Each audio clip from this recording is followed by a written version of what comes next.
प्रिय विद्यार्थियों, सुप्रभात। 1707 में औरंगजेब की मृत्यु के पश्चात मुगल साम्राज्य की स्थिति अत्यंत दयनीय हो गई और केंद्रीय सत्ता के अभाव के कारण तथा शक्तिशाली शासक न होने के कारण क्षेत्रीय सरदारों ने अपनी शासन सत्ता का विस्तार करने लगे और क्रमिक पतन की जो प्रक्रिया थी वह और तीव्र हो गई। अनेक छोटे राज्यों का उदय हुआ। अब हम बंगाल का उदय देखते हैं कि किस प्रकार से बंगाल में स्वतंत्र राज्य की स्थापना औरंगजेब की मृत्यु के पश्चात हुई। बंगाल के स्वतंत्र राज्य का संस्थापक मुर्शीद कुली खान था। औरंगजेब ने 1700 ईस्वी में बंगाल का दीवान नियुक्त किया और मुर्शीद कुली खान ने बंगाल के दीवान के पद पर कार्य किया। 1713 ईस्वी में उपराज्यपाल रहा तथा 1717 ईस्वी में फर्रुखसियर के द्वारा राज्यपाल नियुक्त किया गया। 1719 ईस्वी में मुर्शीद कुली खान ने उड़ीसा को भी बंगाल के अधीन ले आया। मुर्शीद कुली खान ने बंगाल की राजधानी ढाका से मुर्शिदाबाद स्थापित की। मुगल सम्राट को लगातार नजराना देकर धीरे धीरे वह स्वायत्तता प्राप्त करता रहा। उसने अनेक आर्थिक सुधार किए, यानी मुर्शीद कुली खान ने अनेक आर्थिक सुधार किए जिसकी वजह से वह विशेष रूप से जाना जाता है। मुर्शीद कुली खान ने जागीर के बड़े हिस्से को खालिसा भूमि में तब्दील किया। खालिसा भूमि का मतलब होता है राजकीय भूमि, अर्थात वह भूमि जिससे राजस्व सीधे राजकीय खजाने में जाता है। राजस्व कृषि की व्यवस्था को लागू किया। किसानों को तकावी ऋण प्रदान किया। शासन में लगातार सुधार किया तथा हिंदू तथा मुसलमानों को नौकरी में समान अवसर दिया। देसी तथा विदेशी व्यापार को मुर्शीद कुली खान ने प्रोत्साहन दिया। विदेशी व्यापारियों पर कड़ा नियंत्रण लगाया इसने और मुगल फरमानों के दुरुपयोग पर रोक लगाई तथा विद्रोही जमींदारों के विद्रोह का दमन किया। 1727 में इसकी मृत्यु हो जाती है और 1727 से 1739 ईस्वी तक शुजाउद्दीन गद्दी पर बैठा। शुजाउद्दीन मुर्शीद कुली खान का दामाद तथा उत्तराधिकारी था। मुर्शीद कुली खान की नीतियां तथा सुधारों को उसने कायम रखा। सम्राट मोहम्मद शाह से 1733 में बिहार का राज्यपाल पद प्राप्त किया। अब बंगाल के नवाब के अधीन बंगाल, बिहार तथा उड़ीसा थे। यानी शुजाउद्दीन ने के समय में बंगाल, बिहार और उड़ीसा ये तीनों बंगाल के अधीन थे। 1739 में शुजाउद्दीन की मृत्यु हो जाती है। इसके पश्चात सरफराज खान गद्दी पर बैठा और यह 1739 से 1740 ईस्वी तक शासन किया। यह लंबे समय तक तो नहीं रहा, लेकिन इसका भी नाम इतिहास में आता है। शुजा का पुत्र बिहार के उपराज्यपाल अलीवर्दी के खां के हाथों घेरिया के युद्ध में यह पराजित हुआ तथा मारा गया, क्योंकि उस समय जो अलीवर्दी खां था वह बिहार का उपराज्यपाल था और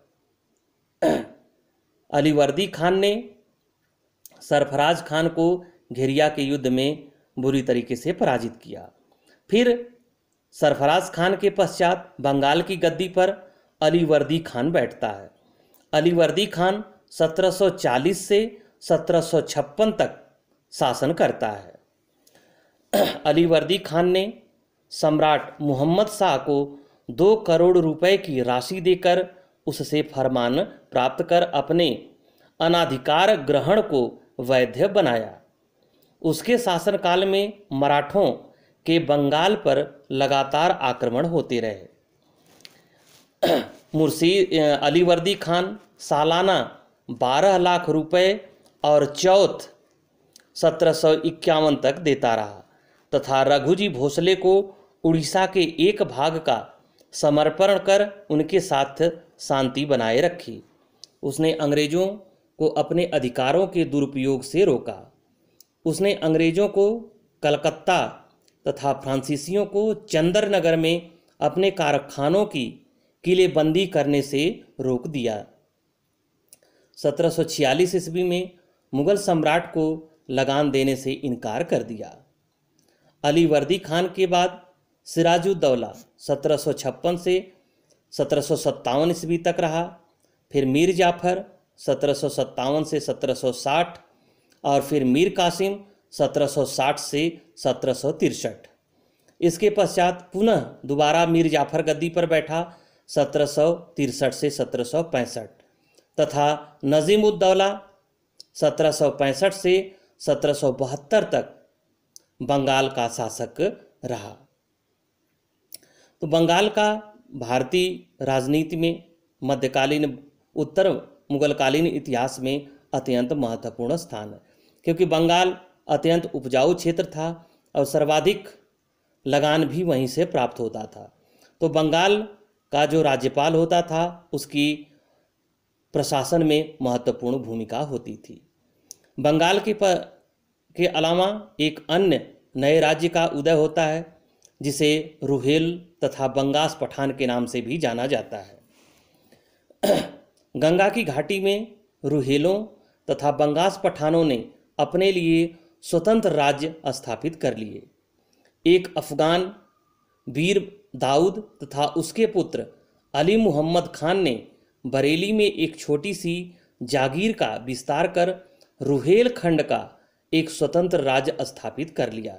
यानी रुहेल खंड आज का बरेली है,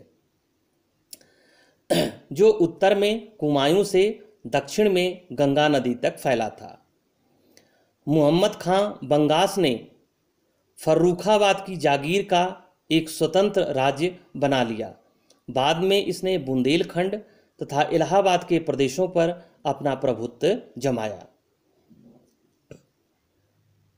इसके अलावा राजपूत राज्यों का भी उदय हुआ और नए नए राजपूत राज्य अस्तित्व में आए।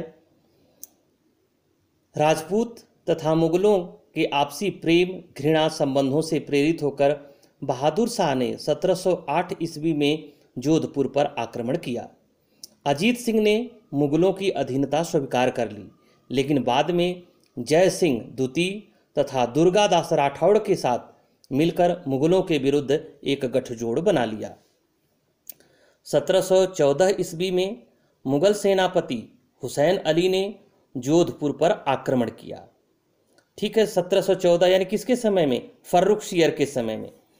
1714 ईस्वी में मुगल सेनापति हुसैन अली ने जोधपुर पर आक्रमण किया तथा अजीत सिंह को अपनी पुत्री का विवाह फर्रुखसियर के साथ करके शांति समझौता करना पड़ा।